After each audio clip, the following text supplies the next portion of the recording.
Hello everyone, welcome back to my channel. So today I want to talk more about the most frequent asked questions I've been getting lately, mostly around UX career growth and how to get portfolios ready for your interview. So before I start, just a quick reminder, I share everything about UX from career growth tips to portfolio reviews and design creates on my channel. So if you are interested in this type of content, please feel free to hit the subscribe so you won't miss any of my future content.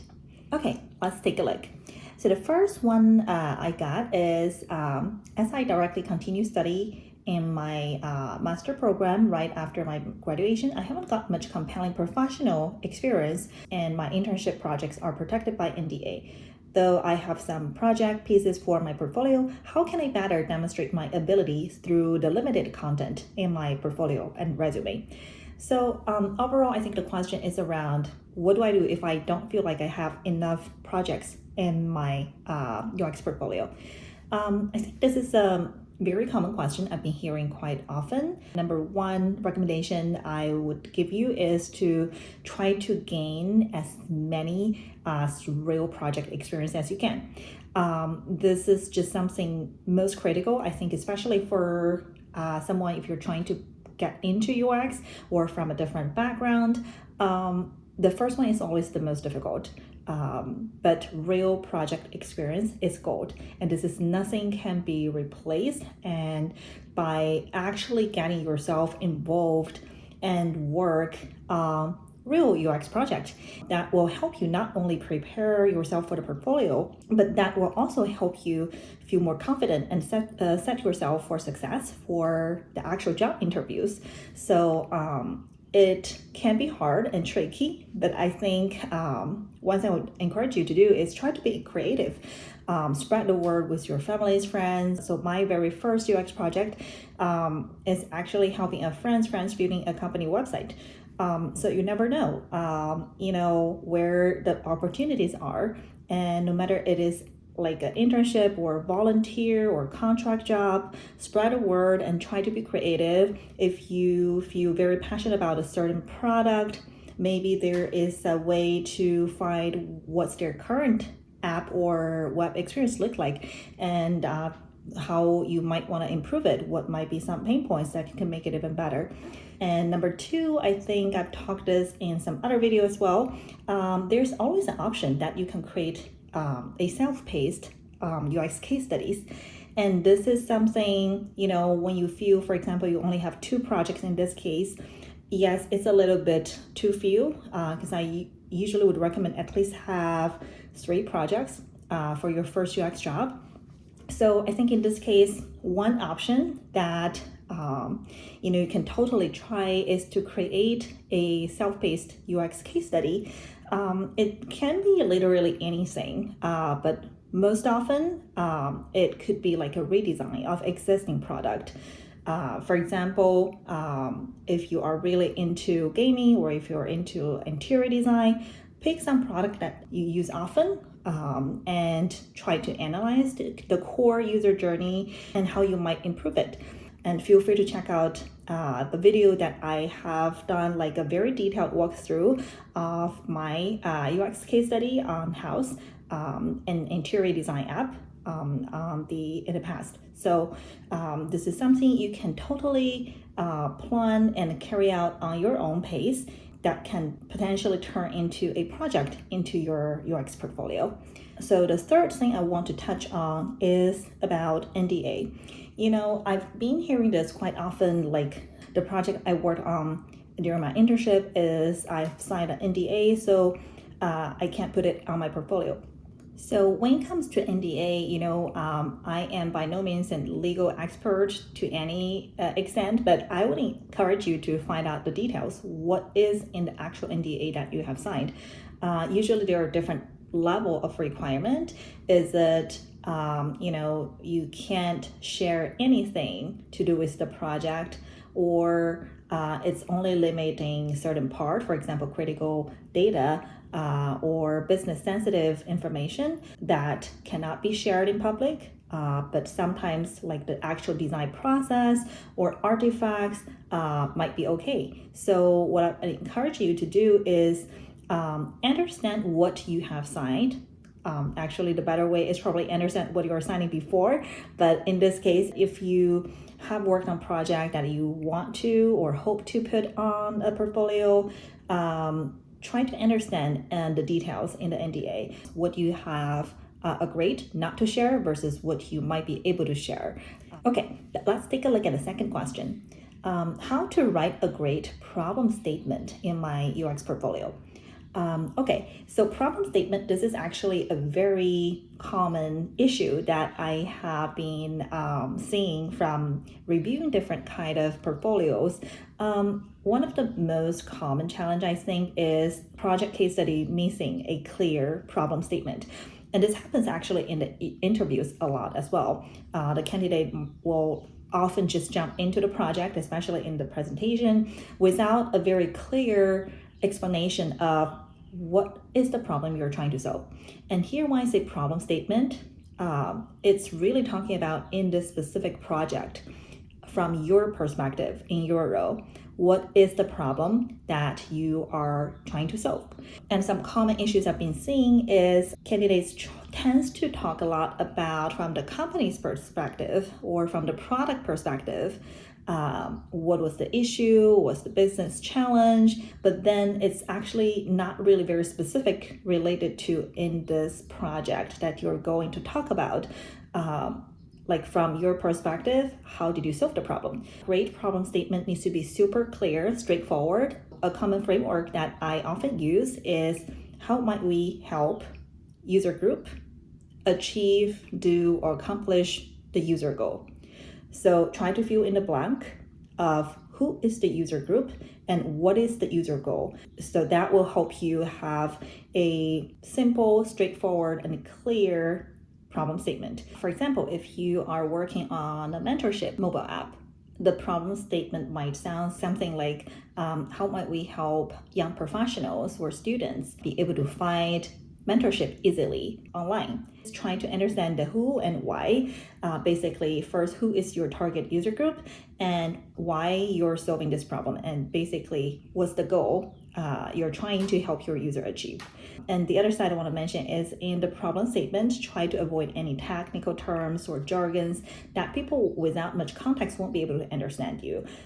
So try to use plain, simple language. Explain in a very straightforward way what is the specific problem that you are solving in this portfolio project to help what user group achieve which goal. Let's take a look at the next question. So with the bootcamp, I just finished 2 capstone projects, but still I don't feel confident about it because when I did usability testing for 5 participants, I didn't agree with some participants' answers. My question is, should I follow all participants' answers and reflect their ideas on my project? Or can I determine it and pick that I agree with? So this question is basically talking about how to handle research testings with unexpected results. This can happen actually quite often, especially when you are new to UX and just started your first few projects and trying to run usability testings on your own. First of all, the question I want to ask you is, what is the goal of your research? A lot of the time, when we work on a project, you might have your own assumptions, but the purpose of conducting a research study is actually there to help you understand the actual real user needs or user reactions. They're not there to validate your own assumptions. So it's very often that you might have your opinion or what you think people might react. However, the point of doing a usability testing or research study is to help you gain a bigger picture to understand not from your personal opinion, but from the fact what is actually the user feedback on the problem you're trying to solve. If you don't agree with the answers, ask yourself why. Is that because of the answers are different from you expected? Or the research method, the ways how you tested it, did not really quite serve the purpose of what you're trying to find out, which means you might need to adjust how you test it and rerun the testing. So long story short, I am not a research expert, although I've been working with UX researchers all the time on this topic. My own takeaway is, first of all, if you don't agree with data, try to understand why. Is that something wrong with how you test it? Is there a way how you can adjust the method and try to figure out a better way and to learn from your audience? On this topic, just want a quick shout out to Aona Talks. So Aona shares a lot of great insights in the research space. So if you have any questions about user research, please feel free to check out her channel. It has tons of amazing content, so it might be helpful to take a look. Okay, let's take a look at the next one. How do you deal with user problems and business problems? For instance, I prefer to start with the business problem during my design thinking process and then find the reasons of user problems behind those business issues. So what would you suggest? Okay, I think this is a very good question because user's goal or user problem is a lot of time actually equally important as business problem and business goals. So first of all, I think it depends on the product. What is the problem you're trying to solve here? Who is the target user and why? For example, if the problem you're trying to fix is more aimed towards solving a user problem in their current experience, then I would probably say focus on defining a clear user goal first, and then work with your PM and leadership to understand, okay, how do we want to measure the success? What is the business goal? Besides the user goal, how do we want to validate we are actually landing on the right good solution? Some scenarios, user goals can be in conflict with business goals. For example, if you're working on ad experience, users might find is frictions or interruptions in their journey, where on the other hand, it can be a critical thing for growing the ad revenue for the business. So when things like this happen, I think it's really critical for you to have those conversations upfront with your key stakeholders to understand what is your near-term goals and what are your long-term goals.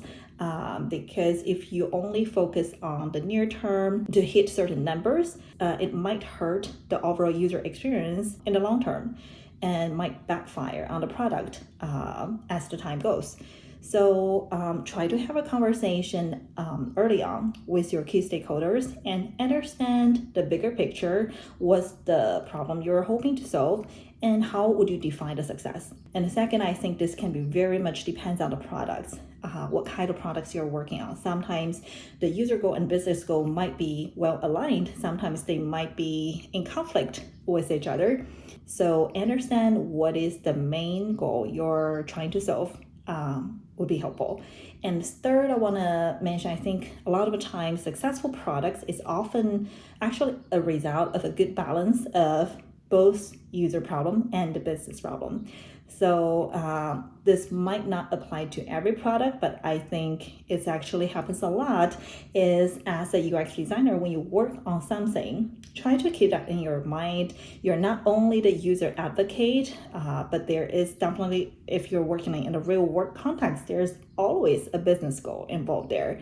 So how to work with the team to best define what is the success look like, the near term, mid-term, long term, and try to adjust it as you move forward. Keep an open mindset and good communications. That is often a critical part of having a good balance of how the user problems laid out and how the business goals laid out. So it doesn't mean if you're working to solve a business problem, you have to sacrifice the user experience, but to understand the actual challenge and define a roadmap to help your PM partners, help your leadership to understand what is the best approach that can allow you to potentially empower users at the same time achieve your business goals.